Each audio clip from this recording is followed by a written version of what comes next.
In recent years, the fires in California have been more frequent and devastating than ever before seen in history. Many are wondering, why now?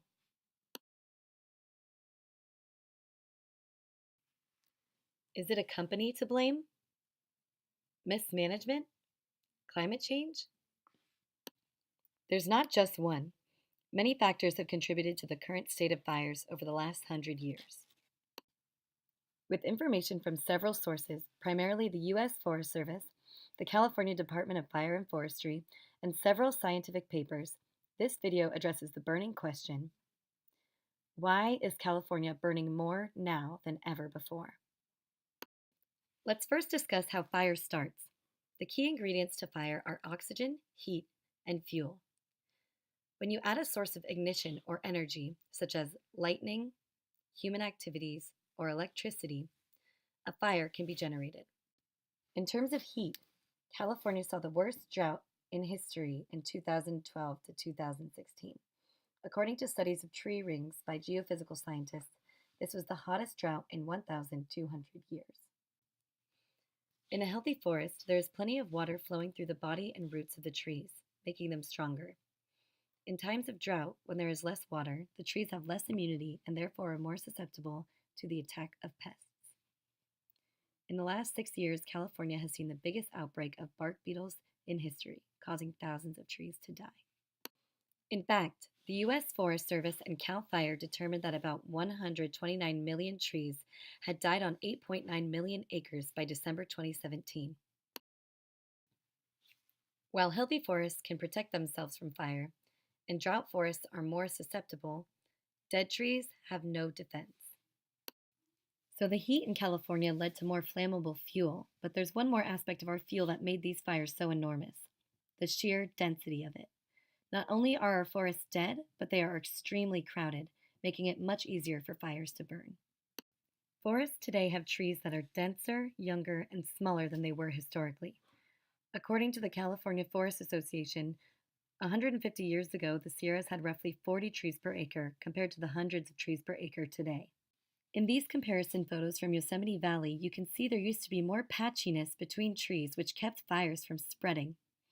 In comparing these photos from the UC Forestry Camp Station, there is a clear increase in density and height of the trees. Historical accounts of the California forest describe them as broken, patchy, and unevenly aged. So we know that the drought and beetle attacks made fuel dry and dead, but what created this density in our forests? The short answer is our long history of fire suppression and logging. Logging in California has been one of the largest industries since the gold rush in 1848. With the advent of steam-powered engines, tractors, and railroads, the industry continued to grow. After World War II, there was a massive increase in demand for home building, propelling the industry forward even further. At least 20% of the pine and mixed conifer forests were harvested by the 1950s. One logging strategy that has altered our forests is called selective logging.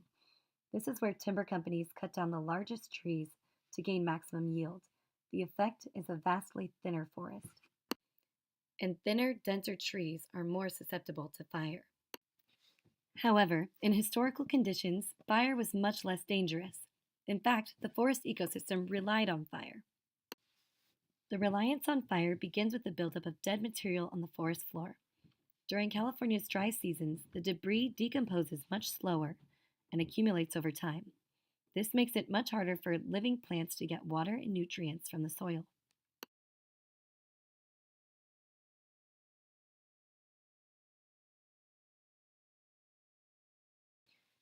When a wildfire burns through the underbrush, it sweeps out the dead matter, removing plant-eating pests and fungi along the way. When plants are burned, the water stored in their roots is released into the soil. The wood ash regenerates the soil with nutrients like phosphorus, carbon, and magnesium.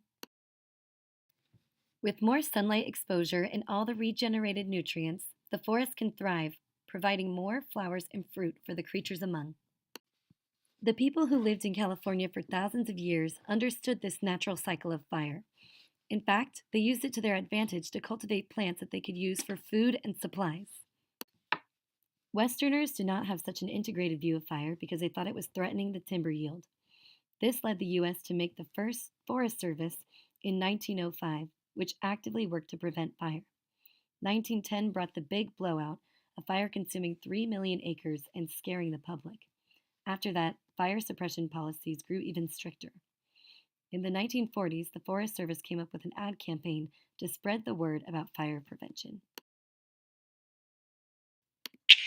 Every day, more and more boys and girls, and grown-ups too, are enlisting in the battle against forest fires. Well, that's what it takes, Smokey. Everyone pitching in to prevent them.